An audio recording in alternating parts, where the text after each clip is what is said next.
Hello, welcome back to औरत का art. आज हमारे साथ निताशा नहीं है क्योंकि उन्होंने मूवी नहीं देखी। अक्सर वो नहीं देखती जो ड्रामे और मूवियाँ हम उनसे कहते हैं देखने के लिए। तो आज हम तीन हैं और जो मूवी हमने देखी है वो है माइकल, जो माइकल जैक्सन के ऊपर एक बायोपिक है।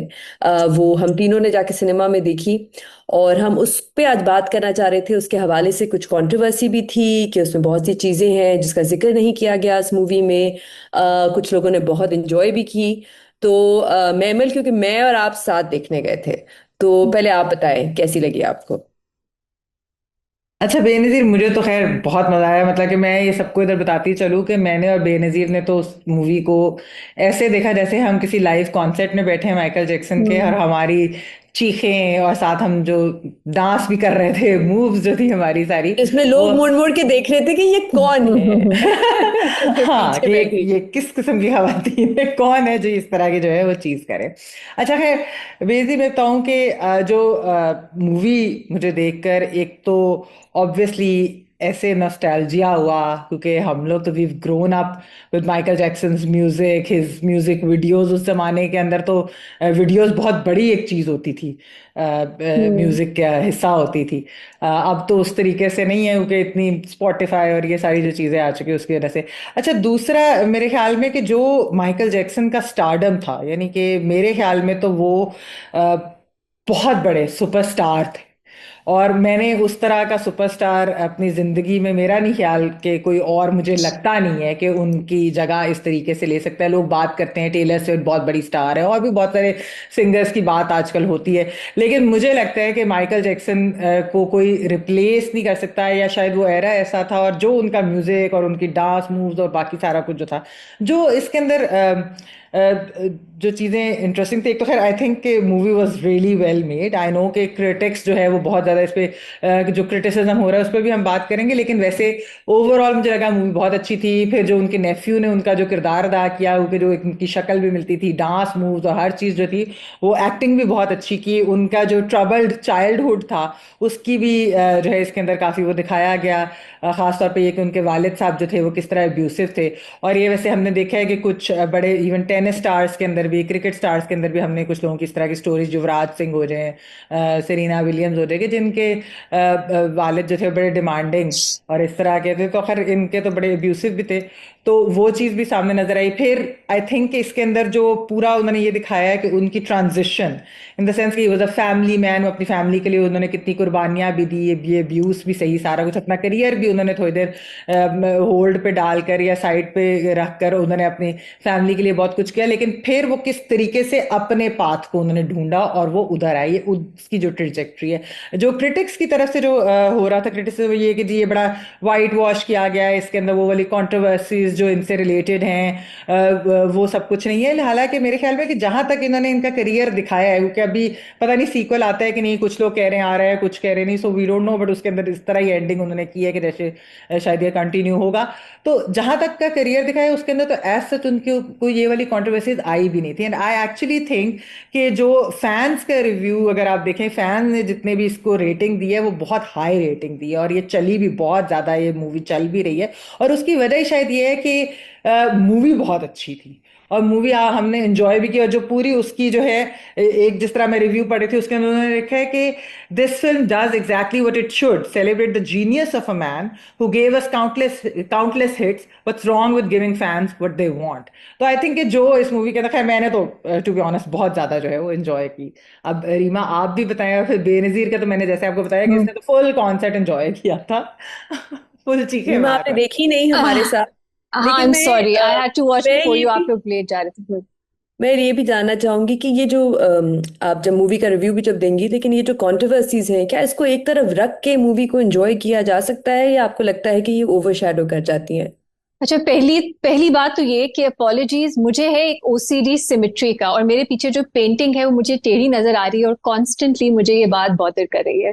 तो मैं बहुत डिसोरिएंटेड हूँ because of this reason, but I will try to अब आप टू टेढ़ी टू तस्वीर के हाँ, सामने हमें टेढ़ी बस तस्वीर बस के देखिए साथ अपने फ्रेम को सीरियसली और बस वैसे ही मैं बात करो कहाँ देखूं ये एक बहुत आंखें ही बंद करके अजीबोगरीब चीज है। I need to get this fixed. कोई चीज थोड़ी भी टेढ़ी होना मुझे कुछ और सूझता नहीं है। ओके, सो यस, मैं पढ़ी थी, स्पाइक ली ने इस पे बात की है कि a lot of criticism is that आपने जो लीगल कंट्रोवर्सीज हैं माइकल जैक्सन की, उनको वाइट वॉश किया है, उन पे बात नहीं की, बहुत ही उन्हें मासूम, एक purely white in terms of his character personality उनकी दिखाई है। तो उन्होंने कहा है टाइम फ्रेम का मसला है, अगर माइकल 2 आती है that will probably address controversies, but frankly when it comes to me, मैं एक शख्स की, एक अदाकार की, and Michael Jackson is undoubtedly मेरी नजर में the greatest entertainer of all time. आप लोगों को याद होगा जब हम छोटे थे, since we all 80s kids, उनका इंडिया एक टूर हो रहा था, और वो कैसे हम लोग इतने एक्साइटेड थे कि वो इंडिया आ रहे हैं, और उन्होंने हिंदी में छोटा सा रिकॉर्ड भी किया था,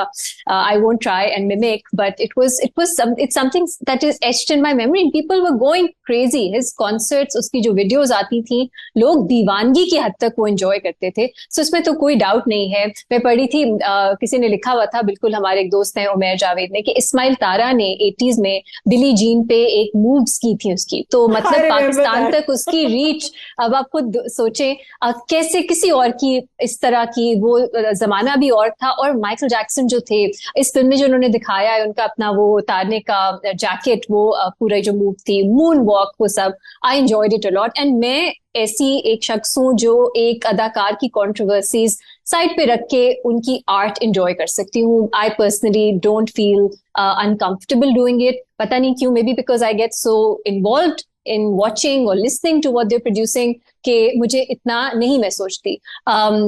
दो ऑफ कोर्स अब आहिस्ता आहिस्ता बहुत हमें पता लगा है माइकल जैक्सन की जिंदगी में बहुत सी अनकंफर्टेबल ट्रूथ्स, बहुत सी चीजें जो बहुत ज्यादा प्रॉब्लमैटिक हैं, but when it came to the film it did not bother me. और आप लोग जो बात कर रहे हैं, जब मैं देखने गई, पूरा सिनेमा ही एक कॉन्सर्ट बना हुआ था, people were enjoying it so much. खास तौर पे थ्रिलर जब आता है या बिली जीन जब आता है, वो तो आई थिंक किसी से भी ना रहा जाए कि वो और अपनी सीट पे बैठे रहे। Everyone was moving and so I could see भरा हुआ सिनेमा, पीपल एंजॉयिंग इट। और आपको क्या चाहिए? एंड फ्रैंकली अब जिस जिंदगी के मोड़ पे मैं हूँ, मुझे आप नॉस्टैल्जिया दें, I will just eat it, I will devour it. And this is what this film was for me. It was pure nostalgia and I had a lovely time watching it. और ये जो एक बात होती है ना, critics versus fans, तो मेरा ख्याल हम टाइटल भी ये रख लेंगे, critics versus fans, who is right? I think totally I'm on the side of the fans. Same है। अच्छा, मैं इस पे पढ़ रही थी कि ये लिखा जा रहा था कि जो पहली स्क्रिप्ट बनी थी उसका ओपनिंग जो सीन था, इसी मूवी के जो पहली स्क्रिप्ट थी उसका जो ओपनिंग सीन था, वो एक्चुअली ये था कि वो दिखाते हैं कि माइकल जैक्सन जो है वो शीशे के सामने खड़े हैं और वो कुछ सोच रहे हैं और पीछे सायरन बज रहे हैं पुलिस के। और ये वो सीन दिखाने की कोशिश कर रहे थे जो 1993 में जब पहली बार पुलिस ने आके इन्वेस्टिगेशन के लिए वो नेवरलैंड आए थे, जो माइकल जैक्सन का एस्टेट है, वहां से वो मूवी शुरू करना चाह रहे थे। मसला ये हुआ कि जब उनके वकील जो हैं, जो स्टेट के हैं, जो वकला हैं, उन्होंने जाके जो सेटलमेंट पढ़ी जो माइकल जैक्सन ने एक बच्चे के साथ की थी जिनका नाम था जॉर्डन चैंडलर, जो सबसे पहली एलिगेशन लगी थी, तो उस सेटलमेंट में लिखा हुआ था कि आप इस इशू पे बात नहीं कर सकते, ना ही किसी डॉक्यूमेंट्री में ना किसी मूवी में।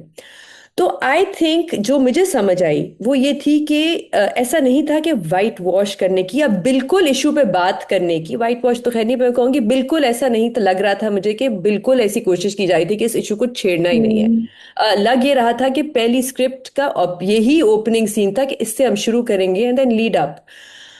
लेकिन फिर खैर वो ओपनिंग सीन चेंज करना पड़ा। मैंने जो पढ़ा है वो ये है कि इसका पार्ट 2 ऑलमोस्ट बन रहा है, काफी हद तक उसकी शूट भी हो गया है। एंड आई थिंक वहां पे कोई ना कोई बात इस इश्यूज पे होगी जो इन पे इल्जामात लगते थे चाइल्ड मोलेस्टेशन के, क्योंकि वो आया ही उनके लेटर करियर में था। ये जो हमने फर्स्ट अभी मूवी देखी है ये थी उनकी अर्ली 90s 80s की, जब उनका करियर जो था वो पिकअप कर रहा था and he was becoming a big star. और ये जो एलिगेशंस थी अर्ली 90s 1992 1993 से शुरू हुई। मैंने बहुत मूवी एंजॉय की, जैसे मैमल कह रही थी, मुझे सारे गाने आते हैं माइकल जैक्सन के, जैक्सन 5 के, उनके सारे लिरिक्स आते हैं। I was wishing for ain't no sunshine कि वो आए, because that was my favourite Jackson 5 song, लेकिन वो नहीं आया। कुछ गाने थे जो आई एम होपिंग के सेकंड हाफ में आएंगे, क्योंकि मैं वेट कर रही थी। थोड़े से उन्होंने टीजर्स दिए थे लेकिन उन्होंने नहीं गाना नहीं थे, फीचर नहीं किया इसमें। लेकिन मैं ये जरूर कहूंगी कि बहुत सीरियस एलिगेशंस थी। और मेरे मेरे लिए at least I would not be dismissive about them, because वो कुछ ऐसी एलिगेशंस हैं जो अभी तक अदालतों में चल रही हैं। कुछ केसेस में उनको एक्विट भी कर दिया था माइकल जैक्सन को, कुछ केसेस जो हैं वो अभी भी चल रहे हैं। सो दे वर वेरी सीरियस एलिगेशंस। लेकिन जैसे आपने कहा, मुझे याद है एक दफ़ा मैं, मैमल और रीमा और नताशा एक दफ़ा बैठे हुए थे और इस पे बात हुई थी कि आर्ट को एक आर्टिस्ट से अलग किया जा सकता है या नहीं। और रीमा बड़ी क्लियर थी इस मामले पे। मुझे उस वक्त में थोड़ी सी कंफ्यूजन थी कि हो सकता है, नहीं हो सकता। बहुत से ऐसे आर्टिस्ट हैं जो जिनकी मैं बहुत बड़ी फ़ैन हूँ, आजकल उनकी बहुत सी एलिगेशंस हैं, बहुत सी ऐसी चीज़ें सामने आई हैं जिनको अलग करना मेरे लिए बड़ा मुश्किल था। लेकिन जब मैंने ये मूवी देखी तो मैंने purely from the point of view of his art enjoy की, कि ये एक बहुत बड़ी अचीवमेंट थी फॉर अ ब्लैक आर्टिस्ट। बल्कि आपको याद है एक मूवी में एक सीन होता है जब वो माइकल जैक्सन जाके अपने वकील के साथ कहते हैं कि मैं एमटीवी पे फीचर होना एमटीवी पे। चाहता हूँ, और वो कहते हैं आगे से कि एमटीवी पे नहीं नॉट हो सकता, वो तो पॉसिबल। ब्लैक आर्टिस्ट को करते ही नहीं है, वो सिर्फ गोरों को करते हैं। And if you think about it, तो उन माइकल जैक्सन से पहले जितने भी जो मेगा आइकॉन्स थे, दे वर ऑल वाइट। आपके Elvis Presley, Beatles, and Michael Jackson जो थे वो। सो आई थिंक थोड़ा इसमें सा इसमें Benazir context which was really nice, कि एक दिख बताना कि एक थी racism, and in that context he became this mega star. एक घर में भी उनके, you know, he faced abuse, और फिर बाहर भी एक म्यूजिक इंडस्ट्री ऐसी थी, अभी भी इस पे बात की जाती है कि जो म्यूजिक इंडस्ट्री थी वो ज्यादातर कंट्रोल्ड बाय द वाइट्स थी, और जो ब्लैक्स थे वो सिर्फ आर्टिस्ट थे। तो ये मेरे ख्याल से इन इट सेल्फ एक अचीवमेंट है जो मेरे ख्याल से हमें सेलिब्रेट करनी चाहिए।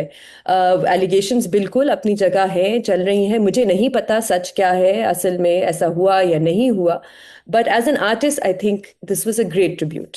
इसमें बेंजीर एक चीज जो क्रिटिक्स के भी उसमें जो रिव्यूज और उसमें किसी ने ये बात की कि जो आप ये रेसिज्म की बात कर रहे हैं कि एल्विस प्रेस्ले और एल्टन जॉन के ऊपर भी मूवीज बनी हुई हैं, उसके ऊपर कभी इस तरह का क्रिटिसिज्म नहीं आया कि उनकी कॉम्प्लेक्सिटीज या उनकी कंट्रोवर्सीज जो है वो नहीं दिखाई गई उनकी उन मूवीज के अंदर। तो ये माइकल जैक्सन वाली चीज के ऊपर ही की हुआ, और खासतौर पे जबकि ये 1960 से लेट 80s तक का उनका करियर दिखाया गया, जिसमें एज सच कोई कंट्रोवर्सी थी भी नहीं, वो सामने भी नहीं आई, बल्कि ये उनके बचपन कि एक्चुअली कुछ इसके अंदर इनसाइट्स भी इस तरह की थी जो शायद लोगों को उस तरह मालूम भी नहीं, कि उनके वालिद साहब जो है वो उनके जैसा नाक का बहुत मजाक उड़ाते थे, बिग नोज और ये चीज उन्हें कहते थे, जिसकी वजह से उन्होंने उनको लगा कि शायद ये मुझे बदलना है, नाक पतला करना है, वो जो सारी सर्जरीज वाली चीज भी।